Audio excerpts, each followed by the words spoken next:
खबर है फैसलाबाद के इलाका तांदल्यावाला से, जहां पर जालिम जमींदारों ने तांदल्यावाला की रहायशी मुजारे मोहम्मद रमज़ान को हिस्सा दिए बगैर लाखों रुपए की मकई मंडी में फरोख्त कर दी और जानवर भी छीन लिए। बुजुर्ग मुजारे को अपना हिस्सा मांगने पर संगीन नताइज की धमकियां दी जा रही हैं। ज़मींदारों के असर रसूख की वजह से पुलिस मुकदमा दर्ज करने से भी गुरेज़ा है। साहिल दर बदर की ठोकरें खाने पर मजबूर है। साहिल ने वज़ीर आला पंजाब, वज़ीर दाखिला पंजाब और IG पंजाब से इंसाफ का मुतालबा किया है। मज़ीद क्या कहना है, आइए जानते हैं। गली चक नंबर 452 तहसील तांदल्यावाला ज़िला फैसलाबाद थाना गढ़ SHO ਨੂੰ ਦਰਖਾਸਤ ਦਿੱਤੀ ਆ, CPO ਨੂੰ ਦਰਖਾਸਤ ਦਿੱਤੀ, SP ਨੂੰ ਦਰਖਾਸਤ ਦਿੱਤੀ, ਜੋ ਕਿ IG ਪੰਜਾਬ ਵੱਲੋਂ ਹੋ ਕੇ ਆਈ। ਕਿਸੇ ਨੇ ਕੋਈ ਐਕਸ਼ਨ ਨਹੀਂ ਲਿਆ ਹੈਗਾ।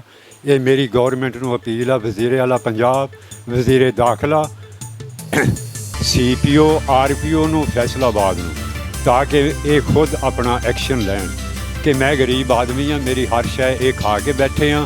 ਬਕੂਆ ਚੱਕ ਨੰਬਰ 455 ਗਾਹਬੇ ਦਾ ਇਹ मुख्तार अहमद, बलोच वल्द, मोहम्मद रमज़ान, मोहम्मद आसफ वल्द, मुख्तार अहमद, मोहम्मद इजाज़ वल्द, मोहम्मद अली कौम पावड़ी, जिहड़ी मेरी हर शै खा पी के बैठे हैं धक्का करके, जो कि मेरी 280 मन मक्की आ, 6.5 लाख रुपए की, जो कि मेरे 3 डंगर आ वो भी दबी बैठे हैं।